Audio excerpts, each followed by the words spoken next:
Hello friends, welcome back to my YouTube channel Boom Study Point में। Friends, आज के इस वीडियो में हम लोग बिहार बोर्ड क्लास 6 जियोग्राफी का अध्याय 7 मानचित्र अध्ययन के बारे में पढ़ेंगे। तो चलिए शुरू करते हैं। चित्र 7.1 में पाठशाला का चित्र दिया गया है। ये है पाठशाला का चित्र। तो आइए हम लोग चित्र और मानचित्र को समझते हैं। चित्रों में आमतौर पर चीज़ें वैसी बनती हैं जैसी वो दिखती हैं, यानी कि चित्र हूबहू वैसा ही बनता है जैसा कि वो दिखता है, परंतु मानचित्र में चीज़ें चिन्ह या संकेत के रूप में दिखाई जाती हैं। चित्र आमतौर पर ऐसे बनाए जाते हैं जैसे कोई उस जगह को उसके किनारे खड़े होकर देख रहा हो, लेकिन मानचित्र हमेशा ऐसा बनाया जाता है जैसे उस जगह को ऊपर या आसमान से देख रहे हों। चित्र में मापक स्केल का उपयोग नहीं किया जाता है, परंतु मानचित्र में मापक स्केल का उपयोग किया जाता है। चित्र और मानचित्र में यही आधारभूत अंतर है। चित्र 7.2 में दिया गया है गांव का नजरी नक्शा। तो इसको हम लोग मानचित्र कहेंगे, क्योंकि मानचित्र में हम लोग चिन्हों और संकेतों का उपयोग करते हैं, जैसा कि यहाँ पे दिखाया गया है। ये कुछ संकेत है और ये कुछ चिन्ह है। यहाँ पे तालाब को दिखाया गया है, यहाँ पे मध्य विद्यालय को दिखाया गया है, यहाँ पे ग्राम को दिखाया गया है, यहाँ पे ग्राम विरंचक को दिखाया गया है। तो फ्रेंड्स, हमने देखा कि चित्रों को हूबहू वैसा बनाया जाता है जैसा कि वो दिखता है, लेकिन मानचित्र को हूबहू वैसा नहीं दिखाया जाता है जैसा कि वो दिखता है। मानचित्र में बहुत सारी चीजें होती है, इसीलिए हम लोग चिन्हों और संकेतों का उपयोग करते हैं, क्योंकि मानचित्र में बहुत सारी चीजें होती है और उन सारी चीजों का चित्र बनाना बिल्कुल ही नामुमकिन है। इसीलिए मानचित्र में हम लोग अधिकतर चीजों को चिन्ह और संकेत के माध्यम से ही दिखाते हैं। मानचित्र बनाने के लिए 3 बातें महत्वपूर्ण है। पहला, मानचित्र जब हम बनाते हैं तो संकेतों का उपयोग को ध्यान में रखते हैं।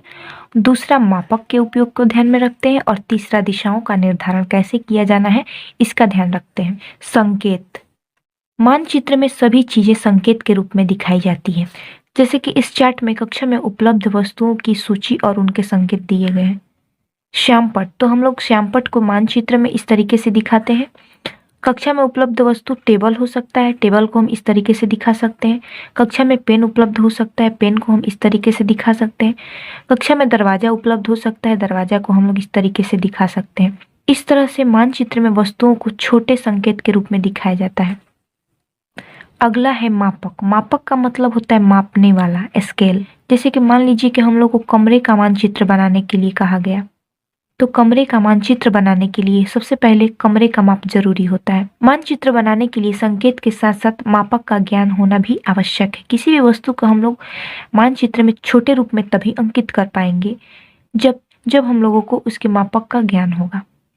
जब हम जमीन पर की कम दूरी को मानचित्र में दिखाते हैं तो वह बड़ा स्केल में दिखाते हैं, परंतु जब जमीन की अधिक दूरी को दिखाना हो तो छोटे स्केल का सहारा लेते हैं। जैसे मान लीजिए, अगर हम भारत का मानचित्र बनाएंगे तो कागज पर दर्शाने के लिए हमें छोटे स्केल का सहारा लेना पड़ेगा, नहीं तो हमारे कागज में यह मानचित्र नहीं समा पाएगा।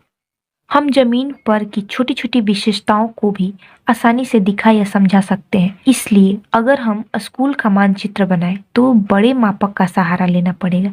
जैसे कि स्कूल का अगर हम मानचित्र बनाते हैं तो 1 सेंटीमीटर को हम लोग 1 मीटर मान सकते हैं, परंतु अगर देश का मानचित्र बनाना हो तो 1 सेंटीमीटर की जगह पर हम लोग 100 किलोमीटर रखेंगे। मानचित्र या नक्शा पर 2 स्थानों या बिंदुओं के बीच की दूरी तथा धरातल पर उनकी वास्तविक दूरी के अनुपात को ही मापक कहा जाता है। ठीक इसी प्रकार हर मानचित्र में एक मापक दिया होता है, जिससे पता किया जा सकता है कि नक्शे में जो दूरी है वो वास्तव में कितनी दूरी के बराबर है। इस प्रकार हम मानचित्र को छोटा बड़ा कर सकते हैं। मानचित्र कई प्रकार के होते हैं। पहला, भौतिक मानचित्र। भौतिक मानचित्र में हम लोग पर्वत, पठार, मैदान, नदियां, महासागर इत्यादि को दिखाते हैं। दूसरा होता है राजनीतिक मानचित्र। राजनीतिक मानचित्र में गांव, शहर, राज्य, देश एवं विश्व के विभिन्न देशों तथा उनकी सीमाओं को दर्शाते हैं।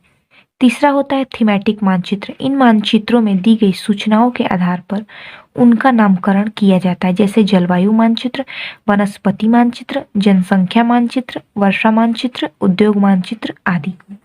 यहाँ पर मानचित्र के कुछ संकेतों को दिया गया है, जैसे कि मानचित्र में हम लोग रेलवे लाइन को इस तरीके से दिखा सकते हैं, तालाब को इस तरीके से दिखा सकते हैं, पक्की सड़क को इस तरीके से दिखा सकते हैं, कुआं को इस तरीके से दिखा सकते हैं, कच्ची सड़क को इस तरीके से, मंदिर को इस तरीके से, अंतर्राष्ट्रीय सीमा को इस तरीके से, मस्जिद को इस तरीके से और राज्य को इस तरीके से, गिरजाघर को ऐसे दिखा सकते हैं, जिला को इस प्रकार से दिखा सकते हैं, सड़क पुल को इस प्रकार से दिखा सकते हैं, नदी को ऐसे दिखा सकते हैं, पेड़ को इस तरीके से, नहर को इस तरीके से दिखा सकते हैं और घास को इस तरीके से। नक्शे में रंगों एवं चिन्हों की सहायता से हम वहां की जानकारियां प्राप्त कर सकते हैं। जैसे कि नक्शे में जलाशय को नीले रंग से दिखाया जाता है, पर्वत को भूरे रंग से, पठार को पीले रंग से और मैदान को हरे रंग से। तो फ्रेंड्स, हम लोगों ने अध्याय 7 को पढ़ लिया है। अगले वीडियो में हम क्वेश्चन आंसर सॉल्व करेंगे। वीडियो अगर अच्छा लगा हो तो लाइक, कमेंट एंड शेयर करें। अगर चैनल पर नए हैं तो चैनल को सब्सक्राइब कर लीजिए, बेल आइकन प्रेस कर दीजिए ताकि आने वाली वीडियो का नोटिफिकेशन सबसे पहले आपको मिले।